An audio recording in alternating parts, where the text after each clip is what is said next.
नमस्कार मित्रांनो, भारत सरकारच्या माहिती आणि प्रसारण मंत्रालयाच्या अंतर्गत गट ब आणि गट क संवर्गाची विविध पदं कायमस्वरूपी पद्धतीने भरली जाणार आहे, ज्यासाठी उमेदवारांना 12 जानेवारी 2026 पर्यंत ऑनलाईन पद्धतीने अर्ज करणं आवश्यक असणार आहे। यामध्ये अधिकारी, लिपिक, लघुलेखक यांसारखी महत्त्वाची पदं भरली जात आहे, ज्यासाठी उमेदवारांचं वय जास्तीत जास्त 40 वर्षापर्यंत असणं आवश्यक असणार आहे।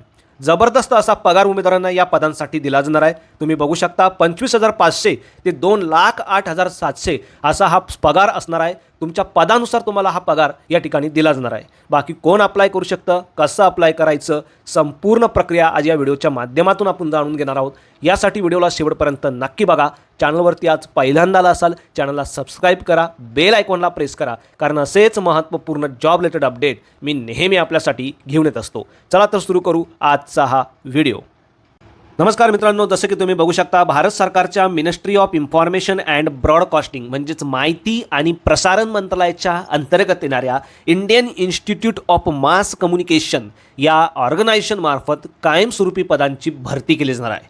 विशेष म्हणजे महाराष्ट्रातील उमेदवारांसाठी एक उत्तम संधी असणार आहे, कारण महाराष्ट्रातील अमरावती हे तुमचं जॉबचं लोकेशन असणार आहे। या ॲडव्हर्टाइजमेंटमार्फत मित्रांनो गट अ, गट ब आणि गट क संवर्गातील विविध पदं ऑनलाईन पद्धतीने भरली जाणार आहे। यामध्ये तुम्ही बघू शकता library and information officer, assistant editor, assistant registrar, section officer, senior research assistant, assistant professional assistant, junior programmer, upper division clerk आणि स्टेनोग्राफरसारखी महत्त्वाची पदं असणार आहे। एकूण 51 पदांची ही एक मोठी भरती असणार आहे, ज्यासाठी उमेदवारांना ऑनलाईन पद्धतीने अर्ज करणं आवश्यक असणार आहे। यामध्ये प्रत्येक पदासाठी किती जागा असणार आहे, जागेंचं कॅटेगरीनुसार विभाजन कशा पद्धतीने असणार आहे, तसेच लोकेशन वाईज देखील तुम्हाला या पदांचे विभाजन जे आहे ते बघायला मिळणार आहे। मित्रांनो, तुमच्या माहितीसाठी ही PDF मी आपल्या व्हिडिओच्या डिस्क्रिप्शनमध्ये दिलेली आहे, तिथे जाऊन देखील तुम्ही या संदर्भाचं संपूर्ण अपडेट घेऊ शकता। परीक्षा शुल्कमध्ये तुम्ही या ठिकाणी बघू शकता, अनरिझर्व OBC कॅटेगरीच्या उमेदवारांसाठी गट अ, ब आणि क संवर्गासाठी अनुक्रमे 1,500 रुपये, 1,000 रुपये आणि 500 रुपये इतकं परीक्षा शुल्क असणार आहे। तर बाकी संवर्गासाठी 750, 500 आणि 250 रुपये इतकं परीक्षा शुल्क त्यांच्या गटानुसार या ठिकाणी बघायला मिळतं। यामध्ये डेप्युटेशनवरती असलेल्या उमेदवारांना मात्र कोणत्याही प्रकारचं परीक्षा शुल्क नसणार आहे। अशाही उमेदवारांना या पदासाठी ॲप्लिकेशन जे आहे ते करता येणार आहे। 13 डिसेंबर 2025 पासून ऑलरेडी अर्ज प्रक्रियेला सुरुवात झालेली आहे। तर 12 जानेवारी 2026 ही तुमची ऑनलाईन पद्धतीने अर्ज करण्याची शेवटची तारीख असणार आहे। ऑनलाईन पद्धतीने अर्ज केल्यानंतर तुम्हाला त्या अर्जाची प्रिंट घ्यायची आहे, त्याबरोबर सर्व दिलेले डॉक्युमेंट तुम्हाला जोडायचे आहे आणि हे सर्व डॉक्युमेंट, अर्जाची प्रिंट आणि काढलेला डिमांड ड्राफ्ट तुम्हाला एका इन्व्हेलपमध्ये सीलबंद करून 19 जानेवारी 2026 पर्यंत पाठवायचा आहे। तो कुठं पाठवायचा, कसा पाठवायचा आहे ते देखील आपण सविस्तरपणे पुढे व्हिडिओमध्ये बघणार आहोत। ऑनलाईन पद्धतीने अर्ज करण्यासाठी सर्वप्रथम उमेदवारांना या संकेतस्थळावरती यायचं आहे। या संकेतस्थळाची देखील लिंक मी आपल्या व्हिडिओच्या डिस्क्रिप्शनमध्ये दिलेली आहे। मित्रांनो, ऑनलाईन पद्धतीने अर्ज केल्यानंतर अर्जाची A4 साईजच्या पेपरवरती तुम्हाला प्रिंट घ्यायची आहे। त्या प्रिंटसोबत तुम्हाला तुमचे सर्व शैक्षणिक व्यावसायिक डॉक्युमेंट सेल्फ अटेस्टेड करून जोडायचे आहे। त्यानंतर तुम्हाला Indian Institute of Mass communication payable at new Delhi या नावाने एक डिमांड ड्राफ्ट काढायचा आहे।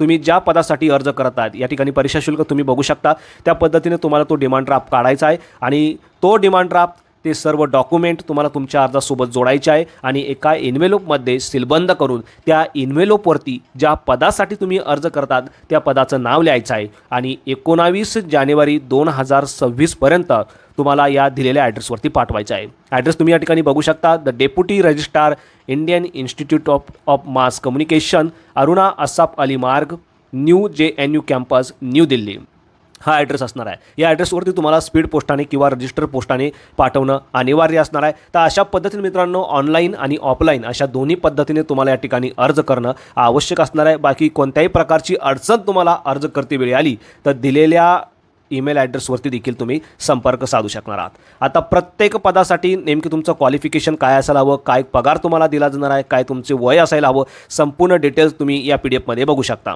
यामध्ये स्टेनोग्राफर या पदासाठी लेवल 4 नुसार पगार उमेदवारांना दिला जाणार आहे। लेवल 4 नुसार म्हणजेच 25,500 ते 81,100 या जबरदस्त स्केलनुसार तुम्हाला हा पगार पाहायला मिळतो।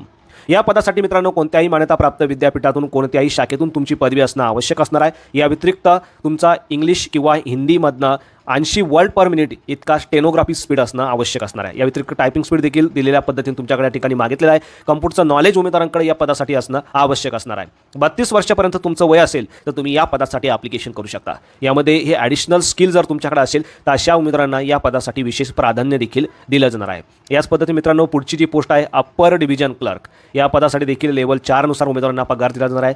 32 वर्षापर्यंत तुमचं वय असणं या पदासाठी आवश्यक असणार आहे आणि याही पदासाठी कोणत्याही मान्यताप्राप्त विद्यापीठातून कोणत्याही शाखेतून पदवी तुम्ही घेतलेली आहे. 2 वर्षाचा लोअर डिव्हिजन क्लर्कचा अनुभव तुमच्याकडे आहे. तुम्ही या पदांसाठी ॲप्लिकेशन करू शकता. या व्यतिरिक्त इंग्लिश टायपिंगचा 35 वर्ड पर मिनिट किंवा हिंदी टायपिंगचा 30 वर्ड पर मिनिट इतका स्पीड आणि कम्प्युटर ऑपरेशनचं नॉलेज उमेदवारांकडे असणं या पदासाठी आवश्यक असणार आहे. त्यानंतर मित्रांनो पुढचं जे पद आहे ज्युनियर प्रोग्रामर, लेवल 6 नुसार हा पगार उमेदवारांना दिला जाणार आहे. म्हणजे प्रत्येक पदासाठी मित्रांनो जबरदस्त असा पगार उमेदवारांना या ठिकाणी पाहायला मिळतो.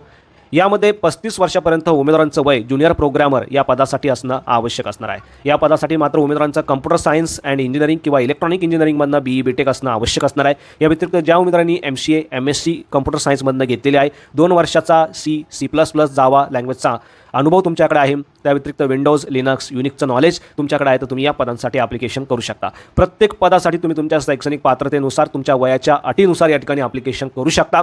याचे संपूर्ण PDF मी आपल्या व्हिडिओच्या डिस्क्रिप्शनमध्ये देखील दिलेले आहे. पुढचं पद आहे प्रोफेशनल असिस्टंट, लेवल 6 नुसार पगार उमेदवारांना या पदासाठी दिला जाणार आहे आणि या पदासाठी लायब्ररी अँड इन्फॉर्मेशन सायन्समधनं उमेदवारांची मास्टर पदवी आणि 2 वर्षाचा रिलेव्हंट फील्डचा अनुभव असणं आवश्यक असणार आहे. या व्यतिरिक्त ज्या उमेदवारांना लायब्ररी अँड इन्फॉर्मेशन सायन्समधनं पदवी घेतलेली आहे आणि 3 वर्षाचा अनुभव रिलेव्हंट फील्डचा आहे अशाही उमेदवारांना या पदासाठी ॲप्लिकेशन करता येणार आहे. मात्र 35 वर्षापर्यंत उमेदवारांचं वय असणं आवश्यक असणार आहे. या पदामध्ये तुम्ही बघू शकता कम्प्युटर ॲप्लिकेशनमध्ये जर तुम्ही डिप्लोमा केलेला आहे तर तुम्हाला या पदासाठी विशेष प्राधान्य देखील दिलं जाणार आहे. पुढचं पद आहे असिस्टंट म्हणजे सहाय्यक. याही पदासाठी लेवल 6 नुसार उमेदवारांना पगार दिला जाणार आहे, ज्यासाठी 35 वर्षापर्यंत उमेदवारांचं वय असणं आवश्यक असणार आहे. या पदासाठी कोणत्याही मान्यताप्राप्त विद्यापीठातून कोणत्याही शाखेतून तुम्ही पदवी घेतलेली आहे आणि 3 वर्षाचा रिलेव्हंट फील्डचा अनुभव तुमच्याकडे आहे. टायपिंग कम्प्युटर ॲप्लिकेशनचं नॉलेज तुमच्याकडे आहे, तुम्ही ॲप्लिकेशन करू शकता. याच पद्धतीने मित्रांनो बाकीच्याही पदांसाठी तुम्ही तुमच्या एज्युकेशन क्वालिफिकेशननुसार ॲप्लिकेशन करू शकता. प्रत्येक पदासाठी तुम्ही तुमचं एज्युकेशन क्वालिफिकेशन चेक करायचं आहे आणि त्यानुसार ॲप्लिकेशन करायचं आहे. हायेस्ट पगार लेवल 11 नुसार लायब्ररी अँड इन्फॉर्मेशन ऑफिसर या पदासाठी उमेदवारांना दिला जाणार आहे. जवळपास 67,000 पासून तर 2,08,700 पर्यंत हा पगार असणार आहे. म्हणजे या स्केलनुसार या पदासाठी उमेदवारांना पगार दिला जाणार आहे. प्रत्येक पदासाठी तुम्ही तुमच्या शैक्षणिक पात्रतेनुसार या ठिकाणी ॲप्लिकेशन करायचं आहे. तुमच्या माहितीसाठी ही PDF मी आपल्या व्हिडिओच्या डिस्क्रिप्शनमध्ये देखील दिलेली आहे. आता गट अ संवर्गातील जे पद आहे या पदांसाठी उमेदवारांची रिटर्न टेस्ट, स्किल टेस्ट आणि नंतर मुलाखत घेतली जाणार आहे. तर गट ब आणि गट क संवर्गातील उमेदवारांसाठी मात्र फक्त रिटर्न टेस्ट आणि स्किल टेस्टच असणार आहे. त्यानंतर डायरेक्टली या पदांसाठी डॉक्युमेंट व्हेरिफिकेशनला तुम्हाला बोलावलं जाणार आहे. डॉक्युमेंट व्हेरिफिकेशनला जाताना सर्व कागदपत्र तुम्हाला सेल्फ अटेस्टेड करून ओरिजिनल कागदपत्रासहित घेऊन जाणं आवश्यक असणार आहे. बाकी ऑनलाईन पद्धतीने ॲप्लिकेशन करताना सर्व इन्फॉर्मेशन तुम्हाला अचूक भरायची आहे आणि 19/1/2026 पर्यंत ऑफलाईन पद्धतीने तुमचं इन्व्हेलप पोचेल अशा पद्धतीने दिलेल्या ॲड्रेसवरती पाठवायचा आहे. ॲड्रेस देखील तुम्ही या ठिकाणी बघू शकता. तुमच्या माहितीसाठी ही PDF मी आपल्या व्हिडिओच्या डिस्क्रिप्शनमध्ये दिलेली आहे. व्हिडिओ आवडला असेल तर नक्की शेअर करा. चॅनलवरती पहिल्यांदा असाल चॅनलला सबस्क्राईब करा, बेल आयकॉनला प्रेस करा, कारण असेच महत्त्वपूर्ण जॉब रिलेटेड अपडेट मी नेहमी आपल्यासाठी घेऊन येत असतो. So thank you for watching.